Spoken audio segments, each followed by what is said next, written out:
보통 천문학 하면 인공위성이나 우주 탐사선 같이 최첨단 과학의 모습을 떠올리곤 하는데요.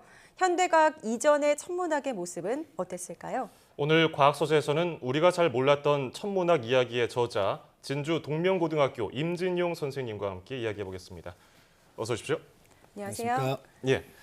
자, 우리가 잘 몰랐던 천문학 이야기, 누구를 위해서 쓰신 책인가요? 이 책을 쓰게 된 동기는 그 천문학의 대중을 위해서 쓴 것이었습니다. 그래서 이 책은 청소년부터 노년층까지 일반인들이 수학 물리학을 잘 모르더라도 아주 천문학을 재미있게 즐길 수 있도록 시대별 사건 소개를 통해 천문학의 발달 과정을 소개한 책입니다.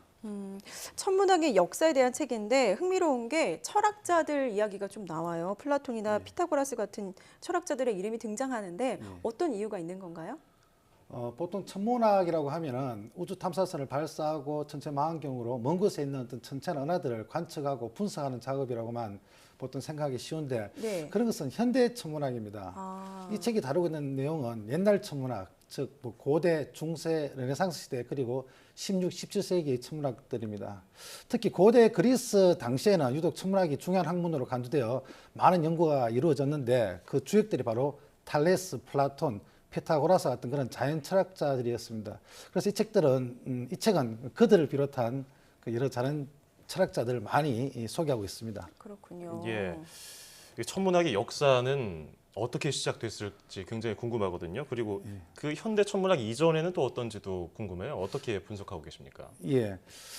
고전 천문학은 고대 그리스에 있는 탈레스로부터 시작이 되었습니다. 예. 탈레스는 더 이상 전설, 신화나 이런 것들로 얽매여서 천체들의 운동을 해석하지 말자고 했던 기원전 6세기에 활약했던 자연 철학자였습니다. 그래서 탈레스로부터 고대 천문학이 시작되고 그 이후에 수학적으로 체계화된 틀을 갖춘 천문학을 탄생시킨 사람이 기원후 2세기에 프텔레오마이오스였습니다. 예. 이 프텔레오마이오스 천문학은 수학적 체계를 갖춘 어떤 천문학이 처음 탄생한 것이었는데 그 후계자들은 천동설주의자였기 때문에 실제 계산값에 상당히 오류가 계속 생겼습니다. 그래서 한계에 부딪히게 되었는데 이러한 한계를 해결하면서 세계관을 완전히 뒤바꾼 사람이 16세기에 등장한 코페르니쿠스였습니다. 코페르니쿠스의 지동설은 16세기 말에서부터 17세기 말에 이르기까지 케플러, 갈릴레이, 뉴턴을 통해 보다 정교해지면서 확실한 패러다임으로 자리 잡게 됩니다. 이러한 과정이 16, 17세기의 천문학 혁명이라고 합니다. 예, 이렇게 천문학하면 외국의 학자들을 좀 생각하기가 쉬운데요. 예. 우리나라의 천문학 역사는 어떤지도 궁금한데요. 예.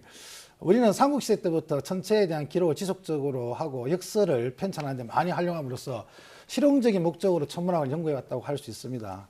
그러던 중 조선 후기에 접어들면서 몇몇 그 실학자들이 청나라를 오가면서 서양 천문학 서적을 들여와 성리학적 관점에서 나름 독창적인 방식으로 천상계를 해석하려는 그런 시도를 하게 됩니다. 예. 우리나라에서 최초로 지전설을 주장한 학자는 17세기의 김석문입니다. 그는 1697년에 자신이 편찬한 역학 24도 총회를 통해서 지구, 달, 태양, 수성, 금성, 화성, 목성, 토성 뭐 이런 행성들의 상대적인 크기를 제시해주고 또 지구가 하루에 한 바퀴씩 자전하면서 1년에 총 366번을 회전한다고 설명을 했습니다.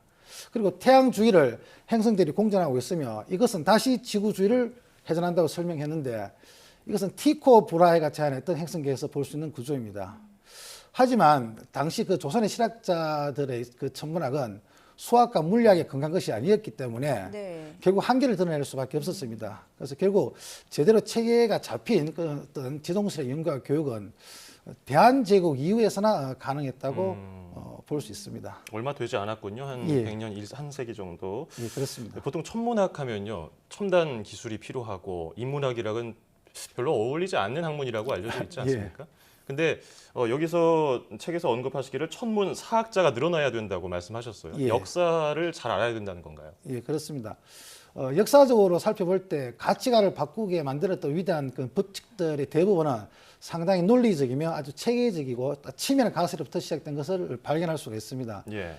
이러한 관점에서 아무리 그 반박을 해도 결함이 잘 드러나지 않는 그런 이러한 가설을 먼저 수립하고 그에 부합하는 관찰과 분석이 뒤따랐던 것이죠. 과거의 과학적 사건들이 어떤 방식의 가설 수립과 논증 과정을 거치면서 이론적으로 정립되었는지 제대로 분석하고 이해를 해야만 합니다. 그래야만 현재 어떤 과학 연구에서 직면하게 되는 여러 어떤 돌발적인 어려움들을 잘 극복할 수가 있습니다. 이런 분야를 연구하는 사람들이 바로 과학사학자들이며 그 연구 대상이 천문학이 되면 천문사학자라고 부르게 됩니다. 예. 특히 코페르니쿠스가 세계관을 완전히 바꿔놓을 수 있었던 것은 과연 어떤 사건들로 인해서 그것이 가능했는지를 잘 이해를 해야지만 우리가 앞으로 우리 과학계의 제2, 제3의 코페르니쿠스가 나올 수 있기 때문입니다. 현재 지금 천문학사에 대해서 연구를 하고 계시고 또 대중화를 위해서 노력을 하고 계시잖아요. 예. 궁극적인 목표가 또 있으실 것 같은데요. 예. 어려운 공식을 통해서 문제를 풀고 첨단 시술을 갖춘 그런 천문대에서 꼭 살아야지만이 천문학 할 수 있는 게 아닙니다. 용돈을 모아서 뭐 작은 망원경을 하나 사서 가끔 밤하늘을 쳐다보면서 뭐 공책에 하나씩 둘씩 천체들의 위치가 변하고 또 밝기가 변하는 것을 적는 것만으로도 자기 자신이 천문학자라고 말할 수 있습니다. 예. 모든 가정에서 작은 망원경을 한 개씩 있고 토요일 저녁이면 가까운 학교 운동장에 모여서 그 망원경을 들고 와 친구들끼리 335 밤하늘을 관측하면서 공책에 그날 그 관측 내용을 적는 모습들이 아주 평범한 모습으로 보여지게 되는 그런 대한민국이 좀 빨리 왔으면 좋겠습니다. 그래서 저는 그런 대한민국을 꿈꾸며 천문학이 어렵지 않고 아주 재미있다는 것을 알리는데 혼신의 노력을 다할 생각입니다. 예. 앞으로도 재미있는 책도 물론이고 또 교육을 통해서 학생들에게 천문학의 재미를 잘 알려드렸으면 좋겠네요. 자, 오늘 고맙습니다. 자, 지금까지 우리가 잘 몰랐던 천문학 이야기의 저자 진주 동명고등학교 임진용 선생님이었습니다. 고맙습니다. 고맙습니다.